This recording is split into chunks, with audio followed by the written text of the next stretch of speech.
I like to do a lot of research before I start a collection. I get my ideas from so many places. As you know, I sometimes inspired just by the fabric or the trim itself. But before I start a collection, I like to do a lot of research in books. If I'm doing a flapper dress, I love to scan as many 1920s books as I can. I love old Hollywood. I love old Hollywood. So I love looking through and seeing what amazing costume designers back then did. So inspired by that. I've known Donna since she was in her late 20s, both of us were, and she was a designer at that time for Marciano Guess, for a swimwear designer. And I remember she would travel the globe. She'd go to Brazil, she'd go to the south of France, to Australia, and she'd come back with these swatches of fabrics. And she was always, she'd hold them like she was so excited about it. She'd say, look at this, look what I have here. And I would see her inspiration, the fire of her inspiration, like start kindled right there. And it was always exciting to see what those fabrics would become in her designs. Now take that magnified 1,000 times with costumes. My heart and soul goes into every costume. I just am so, so involved in the entire process from the moment I find that fabric to doing the sample request, getting the sample here, fitting. I try everything on. Packages come. I get boxes filled with costumes. It's like a kid at Christmas opening up the box. You can't wait to see what it looks like. And I immediately open my box and I put the costume on, and never fails. It never fails. Every time I put a costume on, the doorbell rings.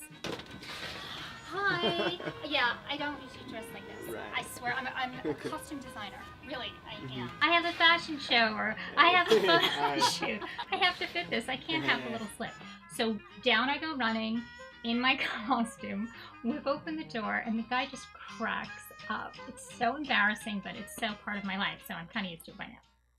Now, the design process, I love to work in the evenings. So a lot of times I will just open up my books full of trims, open up my books full of fabrics, and I just kind of go into another world.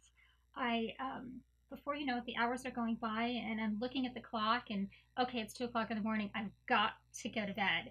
And then it's 3, and then I'm like, okay, 1 more hour. But I'm so caught up in it, and I'm so excited about it. And my mannequin is filled, and the sketches are piled up, and my floor is covered.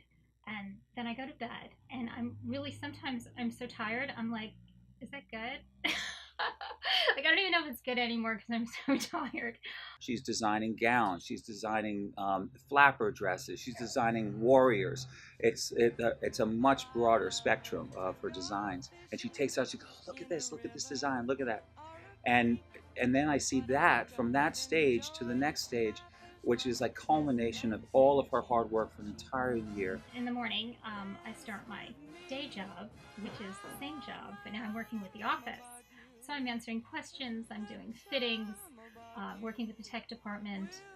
I also do the design direction for our catalog, and I come up with what the editorials are going to look like, and I work with this amazing graphic artist, and my marketing department is amazing, and the team is really just so wonderful. Really just puts everything together and makes everything that's like in here, stuck in here, a reality. The woman knows design. She knows sexy. She knows beauty. She's relentless when it comes to research and what's going on in popular culture. So she could take those things that are happening in popular culture and implement them into her designs each and every year. For that, I'm just extremely impressed. I mean, I'm the luckiest girl in the world. I get to design something that people party in.